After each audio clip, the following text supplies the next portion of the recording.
आप क्या समझते हैं साहिल भाई, ये टेबल पे बैठेंगे और ये अमेरिका इसराइल का आखिरी हदफ है ईरान, और क्या रजीम चेंज हो पाएगा? 3 सवाल। सर पहला सवाल, पाकिस्तान इसराइल का अगला हदफ है। खुदा की कसम, पाकिस्तान इसराइल का अगला हदफ है। मैं क्यों कसम उठा रहा हूं? नेतन्याहू ने खुद ये कह दिया, अपने मुंह से बकवास की उसने। ये किसी शक में मत है, ये कैमरे में बता दूं।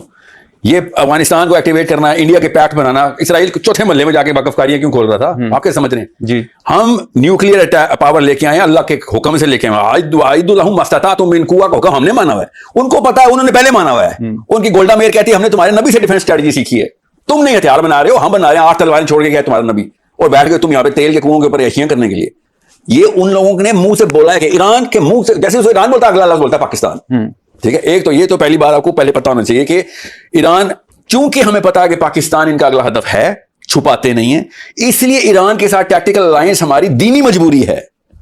वो शिया ना होते, वो एथीस्ट होते, हमारी दीनी मजबूरी थी भाई। हमारा बीच का रास्ता इस वक्त, हमें यहां पे बेस लॉक करनी है कि यहां से ना कोई एंट्री हो सके। दूसरी बात, रजीम चेंज।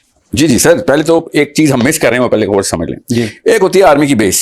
आर्मी की बेस का 30 और 40% एक्टिवेशन रखते हैं, क्योंकि बजट बहुत महंगा पड़ता है बेस को चलाने में। सिर्फ फौजियों की तनख्वाही नहीं होती, it's a very political establishment. 119 army की बेसिस है अमेरिका में, अमेरिका की दुनिया में 119 जी।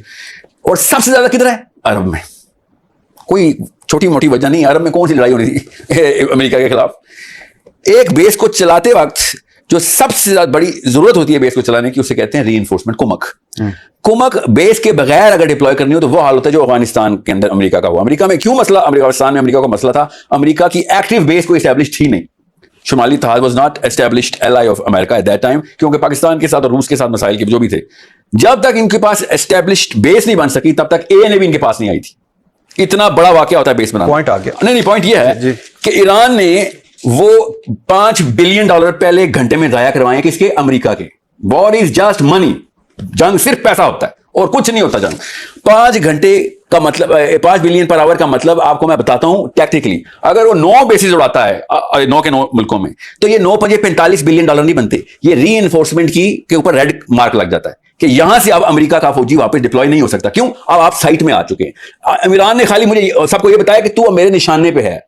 उसने मोहम्मद बिन सलमान को नहीं कहा कि तू मेरे निशाने में, मोहम्मद बिन ज़ैद को नहीं कहा, उसने डोनाल्ड ट्रंप को बताया कि बेटा जो तूने अभी $1 मिलियन बचाने के लिए जो बेस बनाई थी ना, अब तू मिलियन की जगह बिलियन लगाएगा, बिकॉज अब तेरी बेस मेरे एन रेंज के अंदर आ गई।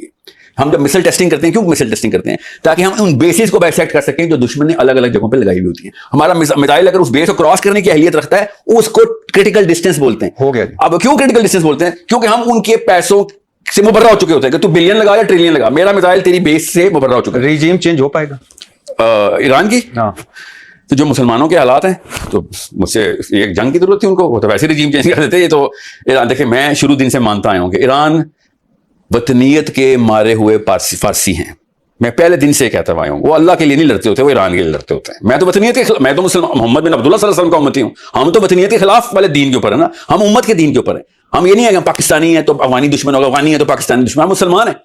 ये शुरू दिन से, जब पिछली दफा पे हमला हुआ था तो इनके सुप्रीम लीडर ने क्या किया था? Persians are not design to let go Persia like this. मैं पर्सनली जानता हूं इस बात को कि वो ईरान के लिए लड़े, वो अल्लाह के लिए लड़े। मुझे पता है इस बात का, मगर ये मौका नहीं है इस वक्त आग में तेल डालने का कि तुम तो इस्लाम के, ये तो कलमा पढ़ने वाले मुसलमान है ना, एक गलती करते हैं ठीक है, और इसराइल से तो बेहतर है, नेतन्याहू से तो बेहतर है ना। अगर मुझे चूज करना ना, इसराइल नेतन्याहू के किसी कुत्ते से भी लड़ाई हो रही होगी तो हम कुत्ते का ही साथ देंगे ना। ये तो अल्लाह के मानने वाले, अल्लाह के रसूल के मानने वाले मुसलमान है। बेशक वतनीयत का शिकार है, तो क्या पाकिस्तानी नहीं वतनीयत का शिकार? हम नहीं पाकिस्तान के लिए जान देने को अल्लाह का दीन समझते। हालांकि अगर पाकिस्तान गलती करे तो इस्लाम का आलिम या इस्लाम का मुसलमान पाकिस्तान की भी गवर्नमेंट को चेक करेगा ना कि भाई अल्लाह के रजीम चेंज हो पाएगा। अल्लाह ना करे कि रजीम चेंज हो पाए, बट यस मेरी राय यही है, मेरे लग ऐसे राय है कि क्योंकि देखें दांत दिखाने के कुछ होते हैं हाथी के और खाने के कुछ होते हैं। ये जो वॉर हो रही है ना, दिस इज विजिबल स्ट्रेटजी।